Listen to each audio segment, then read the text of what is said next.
I usually don't like starting my videos off with complaining, but I've been getting really annoyed lately with other YouTubers when it comes to them making videos on the Battle Pass system. They say do this or do that without really any real evidence behind what they say to do. And unfortunately, it seems like most of their subscribers just listen to them. So I decided to take it upon myself to do a shit ton of research on the fastest way to level up your Battle Pass in Modern Warfare. And when I say I've done a lot of research, I mean I've done a lot of research. I'm going to have this video split up into two sections. The first section is what you guys are here for. It's on the fastest way to level up that Battle Pass. And then the second section is how I came up with all of my information. I know you guys are really here for the first one, so let's go ahead and jump straight into this video. Activision said that there are three main ways to level up your Battle Pass.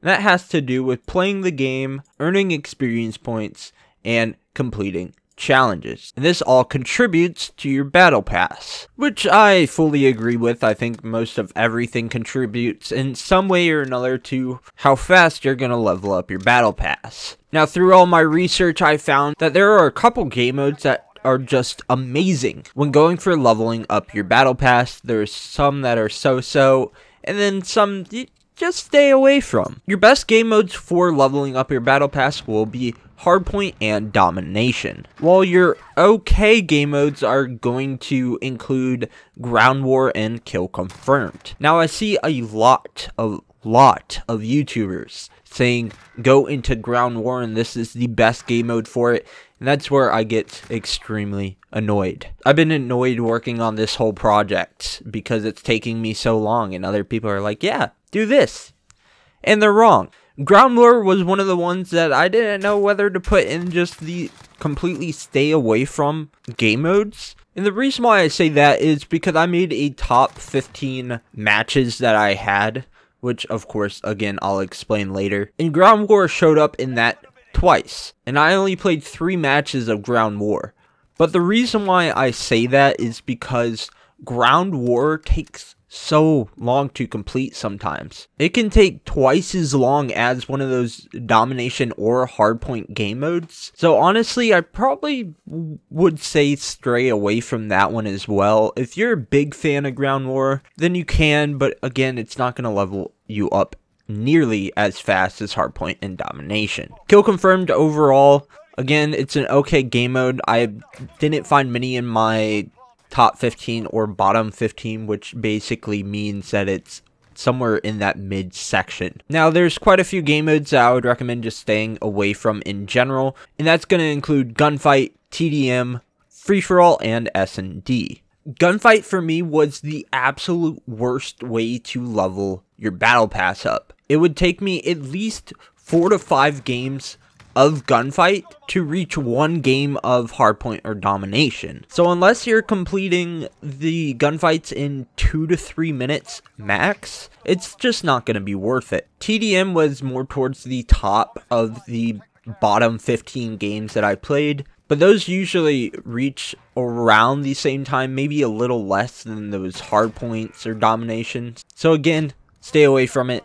It's just really not that efficient. Free-for-all, I would say that I'm a pretty good player, but I found 3 out of 6 of my free-for-all games in that bottom 15, and it seems like a lot of those games end up hitting that 10-minute mark, again, which is about the same time as a Domination or Hardpoint, and it's just overall not worth it whatsoever. Now, S&D is a little bit of a weird one. Again, another one stay away from, but the reason why I say that this is a weird one, not to toot my own horn, but usually I average anywhere from 10 to 20 kills every single S&D, which I think is most likely above the average player, and I still didn't see many of these in the top 15. I saw 2 out of 6 of my games, which means even those insane 20 kill games that I got, those were falling in that mid section. So if you would take into account that those are really high kill games compared to the average player, that would most likely fall down into the not so good of games. Now, no matter what game mode that you play,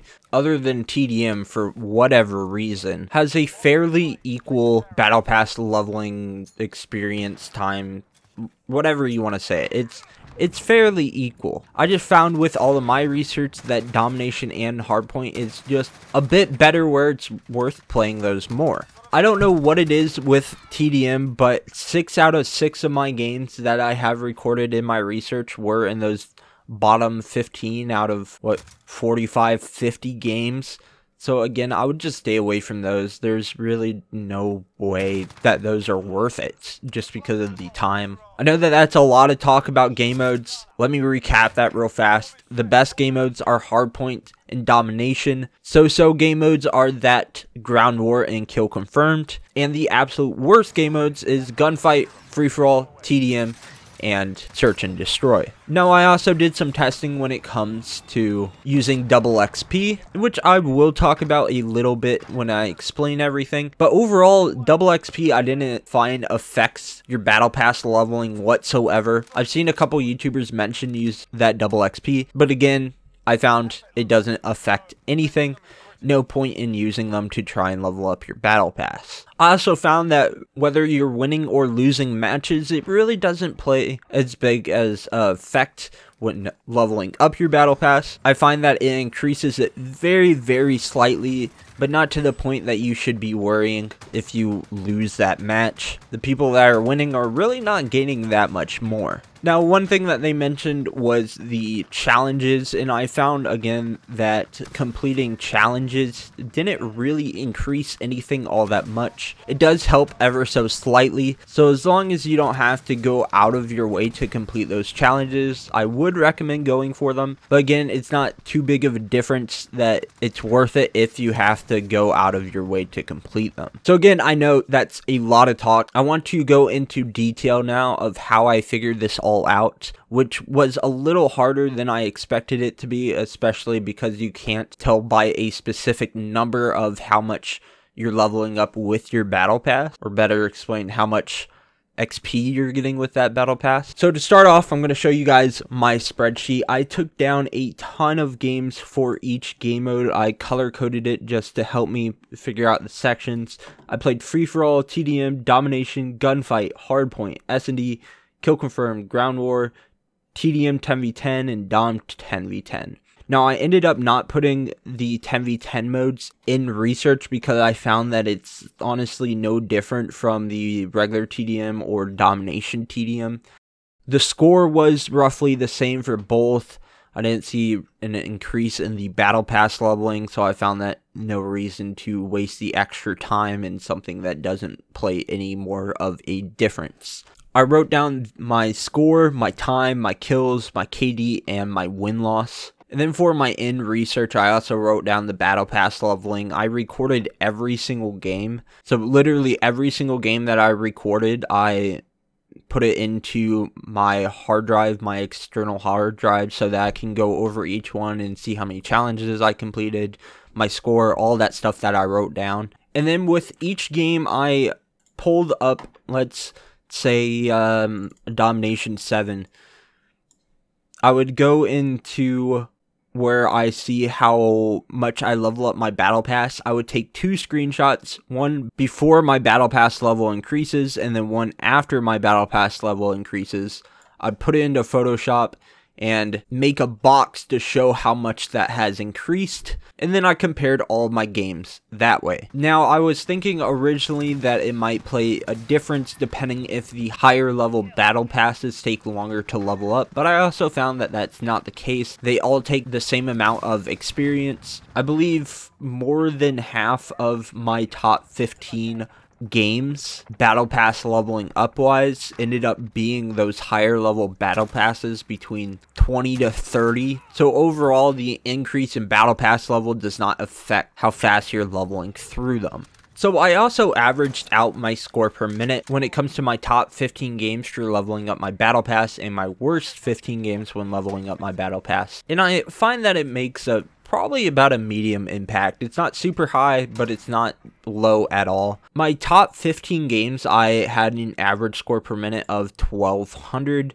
and my bottom 15 games, I have an average score per minute of 900. And my score per minute would actually be a lot lower than it is, but I have 2 double XP games in here. Like I mentioned earlier, has no effect on the game whatsoever, so don't run double XP if you don't need it for your actual leveling. And those bumped my overall score up quite a bit more, the average score, because these are the only games in my bottom 15 that reached over 10,000. Before these two, it looks like my highest game is 6204. So again, it bumped up my score a lot, so I think that it does have some kind of impact. So those higher scoring games, it's going to be better for you. I know that I went over a lot in this video, but hopefully I have helped you in some way. Play hardpoint, play domination, play those respawn games, stay away from those super low scoring games such as the TDM, S&D, gunfight, and you should be able to level up just fine.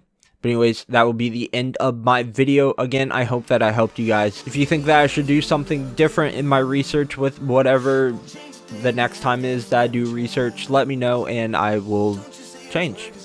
Anyways, thank you guys for watching. As always, I love you guys. I appreciate you guys, and I will see y'all in the next one.